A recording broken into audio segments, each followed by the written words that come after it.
नमस्कार दोस्तों, एक बार फिर स्वागत है हमारे शो चिराग मिस्टीरियस में। और आज हम उस रहस्य के बारे में बात करेंगे जो वर्तमान में कहा जा रहा है, जिसे महाकुंभ 2025। पहले हम बात करते हैं कि कुंभ होता क्या है। कुंभ का अर्थ क्या है। कुंभ का जो अर्थ है वो ये है कि जो हमारी राशियां हैं उन राशियों में सूर्य, चंद्रमा और बृहस्पति ये अपनी राशि को बदलकर एक दूसरी राशि में जाते हैं, तो उसे कुंभ का नाम दिया जाता है। इस समय नक्षत्रों में कुछ इस प्रकार का अमृतत्व प्रकृति में बरसता है और उन नदियों की ताकतें एक अपार शक्ति के साथ उस जल में, वैसे तो गंगा जल की बात करें तो गंगा जल तो है ही निर्मल, उसकी तो अपार शक्ति है ही है, मगर उसकी शक्ति को हजारों लाखों गुना बढ़ा देने वाला समय होता है। अब कुंभ किस प्रकार से महाकुंभ बन जाता है, ये महाकुंभ क्यों कहा जा रहा है कि 2025 में महाकुंभ है। महाकुंभ का अर्थ है 12 वर्षों में एक कुंभ मनाया जाता है। 12 वर्षों के पश्चात हर बार 12 वर्ष करते करते जब 12 कुंभ हो जाते हैं तो 144 वर्ष बाद 2025 का ये जो महोत्सव अमृत महोत्सव के नाम से, अमृत कुंभ के नाम से जाना जा रहा है, इसे मनाया जा रहा है। तो 144 वर्ष बाद ऐसा संयोग और ऐसा समय पृथ्वी पर आया है कि जो अमृत वर्षा आज हमारे प्रयागराज में हो रही है उसका सब स्नान करके मोक्ष की प्राप्ति और अपने पुनर्जन्मों के पाप की समाप्ति के लिए स्नान कर रहे हैं। यह स्नान इतना सौभाग्यशाली है कि मनुष्य का जो है सौभाग्य उदय कर देता है। साधु संत और जितने भी हमारे महामुनि ऋषि तपस्वी जितने भी लोग कुंभ में जा रहे हैं वो अपनी मोक्ष की प्राप्ति और ईश्वर से बरसने वाले उस अमृत को प्राप्त करने के लिए जा रहे हैं, जिससे उन्हें मोक्ष प्राप्त हो और प्रभु के दर्शन हो, प्रभु की बनाई इस लीला में उन्हें अपने ज्ञान की जो प्राप्ति हुई है उस ज्ञान की प्राप्ति को पूर्ण करा जा सके। तो जैसा कि कुंभ के बारे में हम बात कर रहे हैं कि कुंभ का रहस्य यही है कि कुंभ जो आरंभ हुआ है वो इस बार 13 जनवरी 2025 से आरंभ हुआ है, जो कि एक पूर्णिमा का दिन था।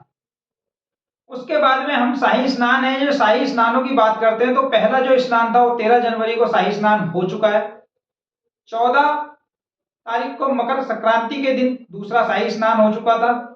अब जो तीसरा है मौनी अमावस्या के नाम से हम जो जानते हैं, 29 जनवरी 2025 को तीसरा शाही स्नान होगा।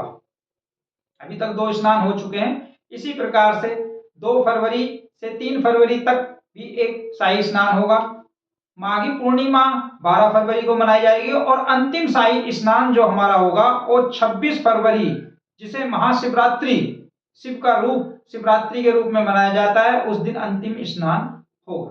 अब ये जो शाही स्नान है, जो शाही स्नान है वहां के जो तपस्वी, जो ऋषि मुनि, हमारे साधु संत महात्मा, भारतवर्ष तथा विश्व से कोने कोनों से आए हुए लोग हैं, उन शाही स्नानों का जो भोग्य प्राप्त करेंगे और स्नान करके उस मोक्ष की प्राप्ति के लिए परमात्मा से प्रार्थना करेंगे।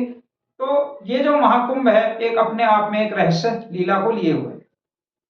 अब हम एक कुंभ की बात करते हैं कि ये कुंभ इस समय जो मनाया जा रहा है 2025 का जो महाकुंभ मनाया जा रहा है, ये प्रयागराज जो कि इलाहाबाद में है वहां मनाया जा रहा है। और जो 3 नदियों का संगम होता है, जिसमें गंगा नदी, गंगा माँ जो हमारी कहा जाता है, और माँ सरस्वती और माँ यमुना के नाम से तीनों का जो एक धार में विलय होता है, तो वहां महाकुंभ का स्थापना इस टाइम हो रही है और महाकुंभ की जो है स्नान को किया जा रहा है। दूसरा जो कुंभ है हरिद्वार में भी लगता है, हरिद्वार में गंगा स्नान होता है। तीसरा नासिक में भी होता है जिसमें गोदावरी नदी में स्नान किया जाता है। और चौथा महाकुंभ होता है कि उज्जैन के जो है छिरपा नदी है उसके अंदर स्नान किया जाता है। 4 जगह कुंभों की स्थापना की जाती है। हमारे कुंभ जो होते हैं 12 वर्ष में होते हैं। इसी प्रकार से एक अर्ध कुंभ होता है। अर्ध कुंभ का अर्थ होता है कि 6 वर्ष पश्चात ये अर्ध कुंभ मनाया जाता है।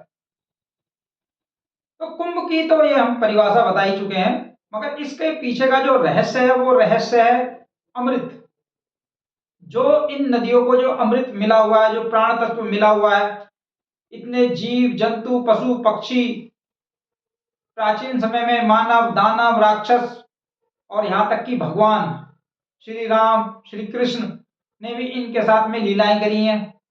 राम ने समुद्र का जो पूजन किया, नदियों को मान दिया, कृष्ण जी ने यमुना नदी पे अपनी खेल करे, वो जो प्रकृति का संबंध जो प्राचीन समय से हमारी नदियों में जुड़ा हुआ है और आज भी ये हमें जीवन प्राप्त कर रहे हैं हम इनसे जो जल है हमारा वो निर्मल जल, गंगा जल से निर्मल जल संसार में कहीं नहीं है।